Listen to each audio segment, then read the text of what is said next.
पुनरुत्पादक योजनाएं और जानवरों की पीड़ा। पिछले वीडियो में हम जंगल में जानवरों के पीड़ित होने के बहुत से तरीके देख चुके हैं। मौसम संबंधी घटनाओं और प्राकृतिक आपदाओं से, बीमारियां और जीने के लिए जरूरी संसाधनों की कमी से, अन्य कारक जो शारीरिक नुकसान और कठोर कार्य के लिए उत्तरदायी हैं। ये सभी कारक कई जानवरों के लिए बहुत कम उम्र में पीड़ा और मौत से भरे जीवन के परिणामी होते हैं। इस वीडियो में सामान्य संकेतकों पर ध्यान देकर हम इसकी सीमा को जांचेंगे कि जीवन के विभिन्न चरणों में जीवित रहने के सापेक्ष औसत रूप से कितने जानवर मरते हैं। यह एक योग्य विधि है क्योंकि वही तरीके जो जानवरों की मौत का कारक हैं, जैसे बीमारी, भोजन या जल की कमी, चोट और सर्दी, ये कारक भी अक्सर जानवरों को मौत से पीड़ित करते हैं। यह सामान्य लगता है, किंतु यह एक महत्वपूर्ण बिंदु है। यदि एक जानवर बिना कभी भोजन करने में समर्थ हुए पैदा होता है और भूख से मरता है, तो उसके छोटे से जीवन में मुख्य अनुभव यह है कि भूख से मौत का अनुभव। इस वजह से एक खास प्रजाति में अलग अलग उम्र में आम तौर पर मरने वाले जानवरों के अनुपात को जानना, जो उम्र विशेष मृत्यु दर के तौर पर ज्ञात है, जो हमें उन प्रजातियों की जनसंख्या में उपस्थित पीड़ा की सीमा का सामान्य संकेतक दे सकता है। यह हमें ऊपरी तौर पर बहुत बुरा जीवन जीने वाले जानवरों की तुलना में सापेक्षिक रूप से अच्छा जीवन जीने वालों के अनुपात का आकलन करा सकता है। यह आकलन बहुत ऊपरी हो सकता है, किंतु यह सबसे बेहतर है जिससे यह सार बना सकते हैं। हम कुछ कारणों को ध्यान में रखते हुए शुरू कर सकते हैं कि क्यों कुछ जानवर जीवित रहने वालों की तुलना में अधिक संख्या में मरते हैं। पारिस्थितिकी और प्राकृतिक इतिहास संवेदनशील इकाइयों के हितों द्वारा नहीं गढ़ा गया है। इसकी बजाय वे इकाइयों के जैविक स्वास्थ्य को उपयुक्त बनाते हैं, जो इकाइयों के वंशजों का या सामाजिक जानवरों के बीच की इकाइयों जिनमें समान आनुवंशिक गुण हैं, उनके पुनरुत्पादन को नियमित करता है।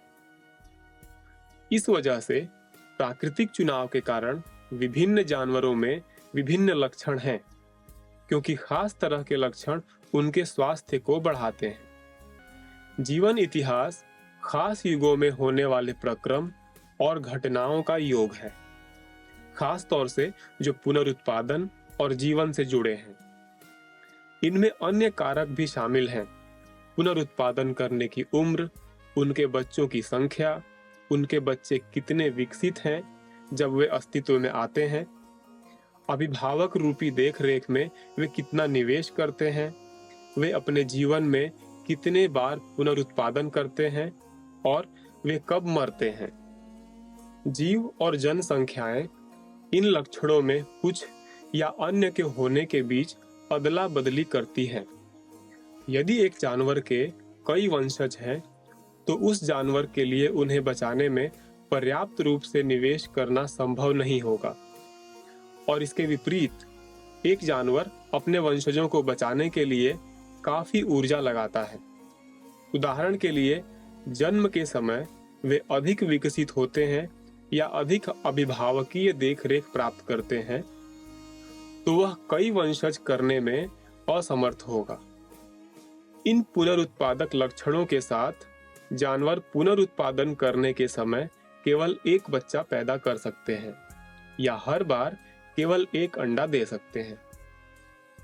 उनकी निम्न पुनरुत्पादन दर और बच्चों में अधिक ऊर्जा लगाने के कारण इन जानवरों की जनसंख्या में सापेक्षित रूप से निम्न मृत्यु दर होगी। किंतु बड़ी संख्या की प्रजातियों के लिए जीवित रहने वाले बच्चों की संख्या को जो अधिकतम करता है, वह प्रत्येक की जीवित रहने की क्षमता का अधिकतमीकरण नहीं है, बल्कि उनके बच्चों की संख्या का अधिकतमीकरण है। इन मामलों में एक लक्षण जो जीवित रहने के मौके उपलब्ध कराता है, जैसे कि अभिभावकीय देखभाल, हो सकता है इसके लिए चयनित न हो यदि यह एक ऊर्जा निवेश की मांग करता हो जो बड़ी संख्या में बच्चे पैदा करने को असंभव करता है। यह जानवरों की संख्या को जनसंख्या में कम कर देगा जो वयस्क अवस्था तक पहुंचते हैं। इसके परिणाम स्वरूप इस पुनरुत्पादक प्रक्रिया का पालन करने वाली प्रजातियां उच्च शिशु मृत्यु दर की ओर जाती हैं और उनकी इकाइयां बहुत छोटा जीवन पाने की ओर होंगी। क्रमागत उन्नति के साथ जानवर अन्य की बजाय इनमें से कुछ लक्षणों के साथ आते हैं और जिन लक्षणों के साथ आते हैं वे उनके जीवन इतिहास को रूप देते हैं। कुछ स्तनधारी जैसे बड़े आपे, सेटासिन, व्हेल, डॉल्फिन, सील और पोर्पिस, भालू, हाथी और अन्य शाकाहारी और कुछ पक्षी जैसे अल्बाट्रोस इस तरह की पुनरुत्पादक योजनाएं अपनाती हैं। कम बच्चे रखना और उन्हें बहुत देखभाल प्रदान करना। हालांकि यहाँ बहुत थोड़ी ही प्रजातियां हैं जो ऐसा करती हैं। जानवरों की एक बहुत बड़ी संख्या एक अलग योजना का पालन करती है, बड़े पैमाने पर पुनरुत्पादन करना, बहुत से मामलों में बहुत बड़ी संख्या में और उच्च शिशु मृत्यु दर के साथ। स्थिर जनसंख्या में अनुमान लगाते हैं कि विभिन्न पीढ़ियों के सदस्यों की संख्या समान रहती है। प्रति माता पिता केवल एक शिशु वयस्क होने तक बचेगा और पुनरुत्पादन करेगा। अधिकतर दूसरे जानवर मर जाएंगे, अक्सर अस्तित्व में आने के तुरंत बाद। इसका अर्थ है कि जनसंख्या में अधिकतर जानवर किसी एक समय में बहुत छोटे हैं। ज्यादातर नए जन्मे जो वयस्क होने के पहले मर जाएंगे। अकशेरुकियों की ज्यादातर प्रजातियां और मछलियों, उभयचरों और सरीसृप सहित अधिकतर जानवर इस पुनरुत्पादक योजना का प्रदर्शन करते हैं।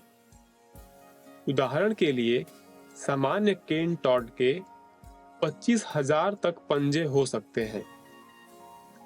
अटलांटिक सैल्मन एक गुच्छे में 20,000 तक अंडे दे सकती है, जबकि सैल्मन की अन्य प्रजातियां जैसे कि कोड और टूना लाखों की संख्या में पुनरुत्पादन करते हैं। एक सनफिश 300 मिलियन तक अंडे दे सकती है।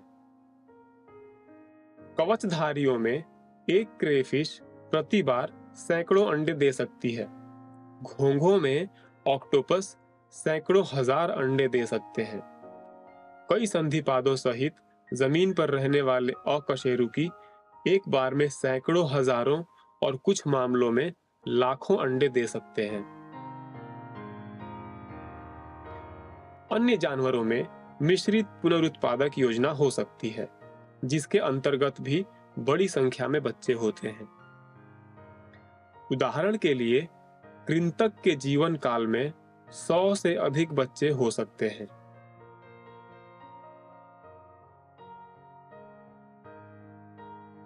पुनरुत्पादक योजनाओं की प्रबलता का जो बहुत सारे बच्चों की मौत का कारण बनती है जब वे बहुत छोटे होते हैं, जानवरों की पीड़ा में महत्वपूर्ण प्रभाव है। हालांकि त्वरित मृत्यु या संवेदना में कमी के कारण कुछ जानवर हो सकता है कम दर्द का अनुभव करें। कई दूसरे लंबी मृत्यु से बड़ी मात्रा में पीड़ित होते हैं। यह तथ्य कि कई जानवर अपना जीवन बहुत छोटे और अविकसित रूप में शुरू करते हैं, इसका अर्थ यह नहीं है कि वे संवेदनशील नहीं हैं।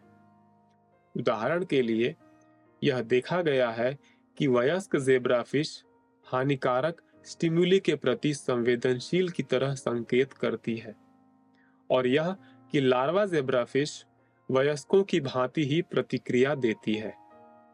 इसके अलावा मृत्यु एक नुकसान है, क्योंकि मरने वाले जानवर जो बहुत छोटे हैं, हो सकता है मरने के भयानक अनुभव के पहले अपने जीवन में उन्होंने कोई भी सकारात्मक अनुभव न प्राप्त किया हो। यह हमें एक मजबूत कारण देता है यह सोचने के लिए कि उनके छोटा जीवन आनंद की बजाय कहीं अधिक पीड़ादायक संभावित है। आपको आश्चर्य हो सकता है, उन जानवरों का क्या जो शैशव अवस्था में उच्च जीवन दर वाली प्रजातियों से संबंधित हैं। इनमें से कई जानवर तब भी वयस्क होने से पहले मरते हैं। यहाँ तक कि यदि एक माँ प्रति पुनरुत्पादक काल में केवल एक बच्चे को जन्म देती है, तो उसके पुनरुत्पादन की आवृत्ति का अर्थ है कि वह अपने जीवन काल में कई बच्चों को जन्म दे सकती है। हम यह मनुष्यों के मामले में देख सकते हैं, जिनमें जैविक रूप से अपने जीवन में 10 से अधिक बच्चे पैदा करने की क्षमता है। याद करें, जनसंख्या को स्थिर रहने के लिए प्रति माता पिता केवल एक बच्चे का जीवित रहना जरूरी है। इसका अर्थ है कि उच्च जीवन दर वाले जानवरों के लिए भी अधिकतर जानवरों का बचपन में मर जाना सामान्य है। तब भी ये जानवर प्रजातियों की बहुलता वाले जानवरों की बजाय लंबा जीवन जीने में अक्सर समर्थ होते हैं। तो हम यह निष्कर्ष निकाल सकते हैं कि उनका जीवन उन ज्यादातर जानवरों की तुलना में कम कठिन है। वे थोड़े से जानवर जो वयस्क अवस्था तक जीते हैं, हम स्वतः ये नहीं मान सकते हैं कि वे सुखी हैं। ये जानवर उन अल्पसंख्यकों का प्रतिनिधित्व करते हैं जिनका जीवन सापेक्षित रूप से बड़ी मात्रा में सकारात्मक अनुभवों को शामिल करने के लिए पर्याप्त लंबा है। हालांकि कई मामलों में इन जानवरों में बीमारी, कुपोषण और प्यास, मौसमी परिस्थितियां, परजीविता और अन्य जानवरों के साथ द्वंद्व जैसे कारणों से लंबी पीड़ा भरा जीवन हो सकता है। यहाँ तक कि जब वयस्क जानवर अच्छा जीवन जीते हैं, तो भी बच्चों द्वारा अनुभव की गई पीड़ा का कुल अनुभव वयस्कों के सकारात्मक अनुभव से अधिक हो सकता है। कुछ कारणों से हम पहले ही देख चुके हैं, जीवन न बचने वाले बच्चों की असमानुपाती संख्या और वे जिनका जीवन आनंद की बजाय अधिक दर्द भरा है। निष्कर्ष के लिए इस वीडियो में जो हमने देखा है, यह लागू नहीं करता कि पीड़ा आवश्यक रूप से सभी जानवरों, सभी जनसंख्या या सभी प्रजातियों को प्रभावित करती है, बल्कि यह बताती है कि यह मामला बहुलता वाले जानवरों के लिए है। यह भी दिखाता है कि विभिन्न प्रजातियों की जनसंख्या गतिकी को देखते हुए खास तौर से एक नियत समय में औसत रूप से जीवित बचने वाले जानवरों की तुलना में कितने जानवर मरते हैं, जिसे आयु विशेष मृत्यु दर के रूप में जानते हैं। हम उस प्रजाति में स्वस्थ जानवरों की तुलना में पीड़ा के अनुपात की एक बहुत ऊपरी जानकारी प्राप्त कर सकते हैं। हम उनकी पीड़ा की तुलना अन्य जानवरों द्वारा विभिन्न आयु विशेष मृत्यु दर के साथ दी जाने वाली पीड़ा से भी कर सकते हैं। यह आकस्मिक हालातों पर निर्भर नहीं करता है, बल्कि प्राकृतिक चुनाव कैसे कार्य करता है उसका परिणाम है। संक्षेप में अंतर्निहित व्याख्या नीचे दिए अनुसार सार रूप में प्रस्तुत की जा सकती है। प्राकृतिक इतिहास में संवेदनशीलता का चुनाव हुआ क्योंकि कई परिस्थितियों में यह जानवरों के स्वास्थ्य को बढ़ाता है। संवेदनशीलता यह देखता है कि जब एक जानवर की जरूरतें पूरी हो रही हैं, तो शायद वह आनंद का अनुभव करेगा, किंतु जब वह उसे मारने वाली परिस्थितियों से प्रभावित है, जैसे कि भोजन में कमी, शारीरिक नुकसान या अपर्याप्त तापमान, तो जानवर पीड़ित होगा। इसके अलावा खास जीवन इतिहास के लक्षण चयनित हैं, जो खास पुनरुत्पादक योजनाओं का पक्ष लेते हैं। सबसे प्रचलित लक्षणों में यह निहित है कि अधिकतर मामलों में केवल थोड़े से संवेदनशील प्राणी शैशव अवस्था के बाद जीवित रह सकते हैं और अपनी जरूरतें पूरी कर सकते हैं। जीवित रह सकने की तुलना में बहुत अधिक जानवर अस्तित्व में आते हैं। बाकी उन परिस्थितियों के कारण मर जाएंगे जिन्हें ऊपर बताया गया है, जो बहुत पीड़ा के कारक हो सकते हैं। इस वजह से पीड़ा जानवरों की बहुलता को प्रबल करने के लिए है। यह दिखाता है कि क्यों उनकी मदद करने के हमारे प्रयास, जब यह संभव हो, बहुत महत्वपूर्ण हो सकते हैं। हम जरूरतमंद सभी जानवरों की मदद नहीं कर सकते। हालांकि यहाँ कई मामले हैं जब उनमें से कुछ या कईयों की मदद करना संभव है। अगले कुछ वीडियो में हम जानवरों की मदद करने के कुछ तरीकों को देखेंगे, जैसे कि बचाव कार्य और टीकाकरण कार्यक्रम।